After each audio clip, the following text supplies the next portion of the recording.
Kamusta? Ako si May. Ikaw? Hello there! This video will provide you with the common words used in the Philippines to help you learn how to speak Tagalog or Filipino. Without further ado, let's get started! Dito na po. Dito na po. Dito na po. Meaning, here's my draft off. Just like the first one, this one is used to tell the driver that you have reached your destination. Para po. Para po. Para po. Meaning, here's my draft off. May tawad. May tawad. May tawad. Meaning, is there a discount? Kailan pa? Kailan pa?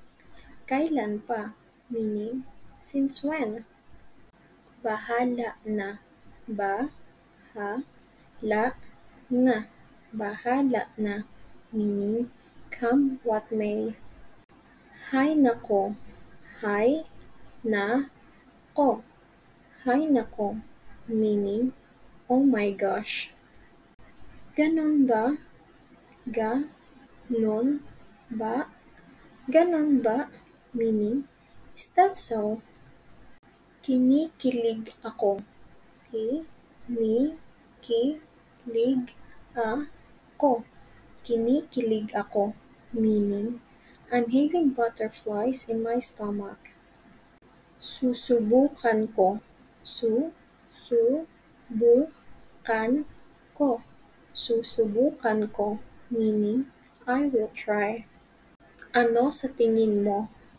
Ano sa tingin mo?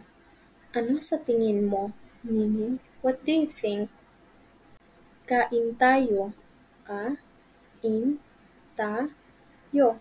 Kain tayo. Meaning, let's eat. Magkasama tayo. Magkasama tayo. Magkasama tayo. Meaning, we're in this together. Pag-usapan natin yan mamaya. Pag-usapan natin yan mamaya. Pag-usapan natin yan mamaya. Meaning, let's talk about it later. Kaya mo yan. Kaya mo yan. Kaya mo yan. Meaning, you can do it. Huwag kang mag-alala. Huwag kang mag-alala. Huwag kang mag-alala. Meaning, don't worry. Pakinggan mo ko. Pakinggan mo ko. Pakinggan mo ko.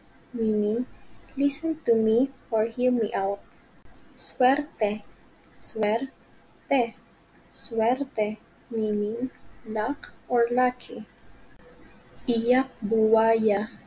Iyak buwaya. Iyak buwaya. Meaning, crocodile tears. Nakakabilib ka. Nakakabilib ka. Nakakabilib ka. Meaning, you're impressive. This one is a Filipino proverb that simply means you cannot give what you do not have. Wala kang masasabunot na buhok sa kalbo. Wala kang masasabunot na buhok sa kalbo. Wala kang masasabunot na buhok sa kalbo. Meaning, you cannot give what you do not have, or you cannot pull hair from the bald. Tiyaga lang. Tiyaga lang. Tiyaga lang. Meaning, just be patient. Pag may tiyaga, may nilaga.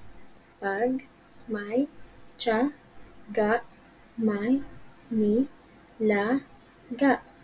Pag may tiyaga, may nilaga.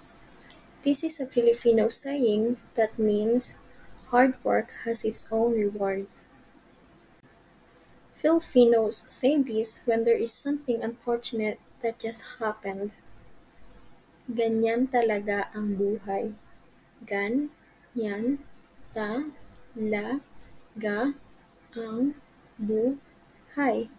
Ganyan talaga ang buhay. Meaning, that's how life is. Mabilis kang matuto. Ma, bi, lis, kang, ma-tu-to. Mabilis kang matuto. Meaning, you're a fast learner. Bagay yan sa'yo. Ba-gay yan sa-yo. Bagay yan sa'yo. Meaning, that looks good on you or you deserve that. Thank you for learning with me. I hope to see you soon. Paalam!